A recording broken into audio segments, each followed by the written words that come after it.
अपने पराए।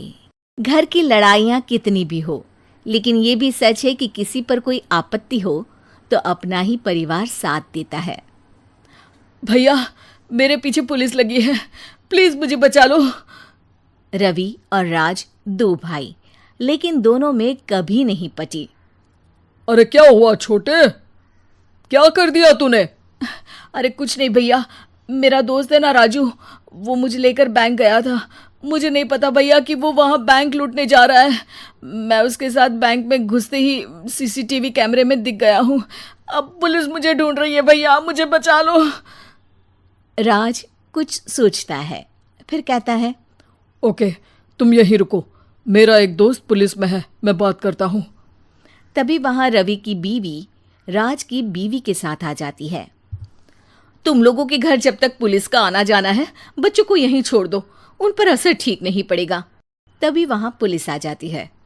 चलो चलो, कौन है रवि, थाने चलो। मैंने कुछ नहीं किया, मुझे कुछ नहीं पता।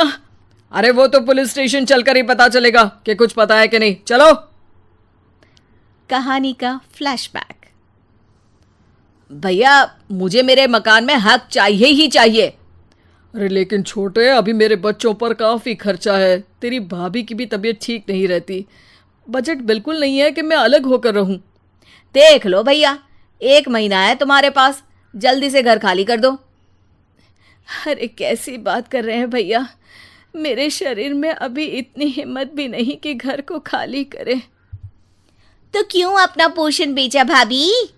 अरे तुम तो जानती हो, पिताजी की बीमारी के कारण उन्हें हमारी जरूरत थी, कैसे आते पैसे। ससुर जी तो बूढ़े थे भाभी, उनकी बीमारी में भी पैसे लगाना कौन सा अकल का काम था। तो क्या पिताजी को मैं मरने के लिए छोड़ देता? अरे रवि, तू तो समझ, पापा को हमारी जरूरत थी, उन्होंने हमारे लिए हर वो काम किया जिससे हमें खुशी मिले। बैक टू रवि, जो जेल में बैठा है। ये मैंने क्या कर दिया था? मैं ना पिता का हुआ ना ही भैया का, मेरे साथ जो हो रहा है ठीक ही हो रहा है। तभी वहां पुलिस वाला आता है। रवि, तुमसे कोई मिलने आया है। भाभी, आप यहाँ क्यों आई? पुलिस स्टेशन है ये भाभी। भैया, आपकी जगह मेरा भाई होता तो क्या मैं नहीं आती? अच्छा, ये खाना ले लीजिए, खा लीजिएगा। आपके भैया लगे हैं वकीलों और पुलिस वालों से बात करने में, डरने की कोई बात नहीं, जब आपने गुनाह किया ही नहीं तो सज़ा भी नहीं मिलेगी। रवि भाभी को देखकर रोने लगता है। घर में साक्षी चुपचाप बैठी होती है कि तभी सोनम कहती है, अरे साक्षी, क्या हुआ, परेशान क्यों हो रही हो? भाभी, अभी अभी पुलिस स्टेशन से खबर आई है, इन्हें बड़े जेल में शिफ्ट किया जा रहा है, मैं क्या करूंगी भाभी? रो मत, हम अच्छे से अच्छा वकील करेंगे। लेकिन उसमें तो बड़े पैसे लगेंगे दीदी, हम इतना पैसा कहाँ से लाएंगे?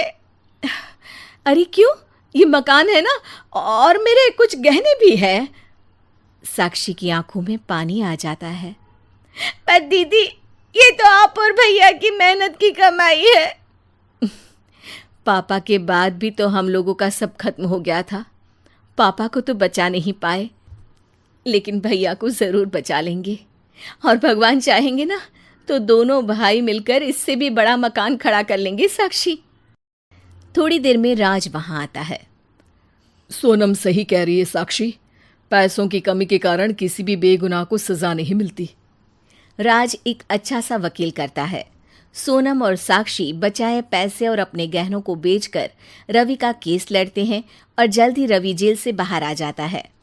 रवि राज को गले लगाकर कहता है, भैया मुझे माफ़ कर दो, मुझे साक्षी ने सब कुछ बताया है। भैया, आपने मुझ पर विश्वास किया, मेरे लिए दिन रात मेहनत की, भाभी ने अपने गहने तक बेच दिए। भैया, आपने तो पापा के लिए भी पैसे नहीं देखे, लेकिन मैं बहुत ही सेल्फिश निकला। भैया, एक आखिरी बार मुझे माफ़ कर दो, मैं शर्मिंदा हूँ। अरे भाई, अपने तो अपने ही होते हैं, पापा ने हमारे लिए क्या नहीं किया ये तुम्हें बताने की ज़रूरत नहीं है मुझे। और फिर तू तो मेरा भाई है, पैसे से बढ़कर रिश्ते होते हैं भाई।